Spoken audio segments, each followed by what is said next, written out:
Hi AI అనేక సమస్యలకు కృత్రిమ మేధతో పరిష్కారం.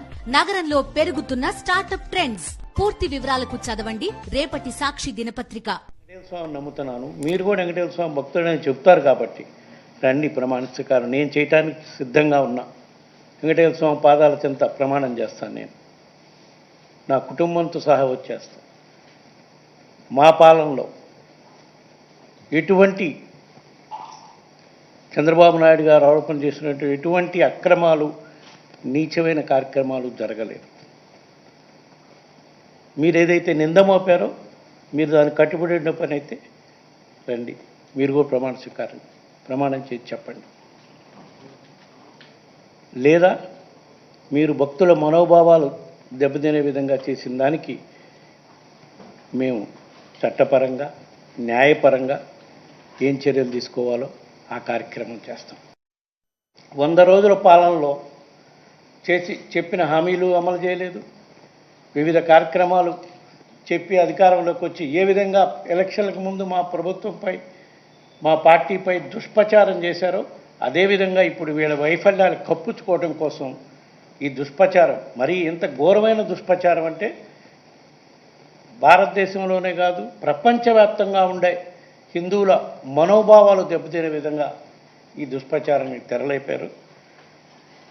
హిందువులు, ప్రపంచవ్యాప్తంగా ఉన్న హిందువుల్లో ఇది ఒక ఇదిగా భావించే పరిస్థితి వచ్చింది. స్వామివారికి సమర్పించే నైవేద్యానికి ఘీ కానివ్వండి, వాడే ఇంగ్రీడియంట్స్ కానివ్వండి, అంటే రైసు, డాలు, ఇవన్నీ వాటెవర్, అంటే వివిధ రకాల నైవేద్యాలు సమర్పిస్తుంటారు స్వామివారికి. పొంగలు, పాయసం, రకరకాలుగా పులిహార సంబంధించిన ఐటమ్స్ అన్నీ కూడా, స్వామివారికి సమర్పించే నైవేద్యంలో వాడే ఐటమ్స్, ఇంగ్రీడియంట్స్ అన్నీ కూడా మామూలుగా మార్కెట్ నుంచి కొంటే ఆ మార్కెట్లో దొరికే ఐటమ్స్ అన్నీ కూడా మామూలుగా పండించి ఎరువులు, పురుగు మందులు వాడిన పదార్థాలతో పండిస్తారు. వాటి వల్ల స్వామివారికి విషపూరితమైన నైవేద్యం సమర్పించే పరిస్థితి ఉంది. దీన్ని మార్పు చేయాలని చెప్పి టోటల్ ఆర్గానిక్ ఇంగ్రీడియంట్స్తో, ఇంక్లూడింగ్ ఘీ, ఆర్గానిక్ దేశీ కౌ ద్వారా వచ్చిన ఘీతోనే గత 3 సంవత్సరాల నుంచి కూడా స్వామివారికి నైవేద్యాలు సమర్పిస్తున్నాం. ఘీ నాణ్యత కోసం అని చెప్పి ఇదివరకు ఒక ల్యాబ్ ఉండేది.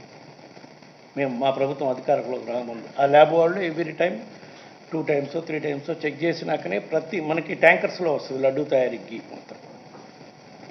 అది టెస్టులు చేసినాకనే క్వాలిటీ బాగుంటేనే అన్లోడ్ చేస్తారు, లేకపోతే రిటర్న్ పంపిస్తారు.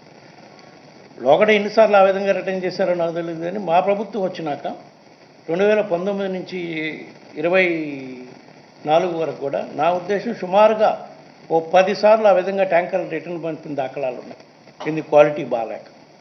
క్వాలిటీ ఆఫ్ ఘీ, లడ్డూలో వాడే క్వాలిటీ ఆఫ్ ఘీని మనం ఎక్కడా కల్తీ లేని ఘీ వచ్చేటట్టుగా చేయటం కోసం ఇన్ని కార్యక్రమాలు చేశామని చెప్పి ఈ సందర్భంగా తెలియజేసుకుంటూ, ఎందుకు మోపారు ఈ నెపం అంటే ప్రజల దృష్టిలో మేము దుష్ప్రచారం చేసి నమ్మించే కార్యక్రమం చేయాలని చూస్తున్నాడు. ఇది చాలా నీచమైన ఆరోపణ. దీనిపై వాళ్ళు చంద్రబాబు నాయుడు గారికి ఎవరైతే మాట్లాడారో దీనిపై వాళ్ళు స్పందించాలి. వాళ్ళ దగ్గర ఏమైనా ఆధారాలు ఉంటే నిరూపించాలి. లేకపోతే తప్పకుండా దీనిపై డిఫమేషన్ కేసేసేదానికి అన్ని విధాల ఏర్పాట్లు చేస్తాం. ఇక్కడేదో మన హైకోర్టులోనో ఇంకో హైకోర్టులోనే కాకుండా, ఎందుకంటే స్వామివారి భక్తులు ప్రపంచవ్యాప్తంగా ఉన్నారు కాబట్టి దీన్ని అవసరమైతే సుప్రీంకోర్టులో కూడా దీనిపై కేసేసే కార్యక్రమం చేస్తామని చెప్పి ఈ సందర్భంగా తెలియజేస్తున్నాను. ఛాలెంజ్ కాస్తున్నాను నేను. చంద్రబాబు నాయుడు గారిని రమ్మనండి, రుజువు చేయమనండి. ఆయన అధికారంలో ఉన్నాడు, ఏ ఎంక్వైరీని వేసుకోమనండి. కూటమి ప్రభుత్వం, ఢిల్లీలో కూడా వాళ్ళదే ప్రభుత్వం, ఏ ఎంక్వైరీని వేసుకోమనండి, మేము రెడీగా ఉన్నాం. లేని పక్షంలో మేము న్యాయ పోరాటానికి సిద్ధమవుతాం.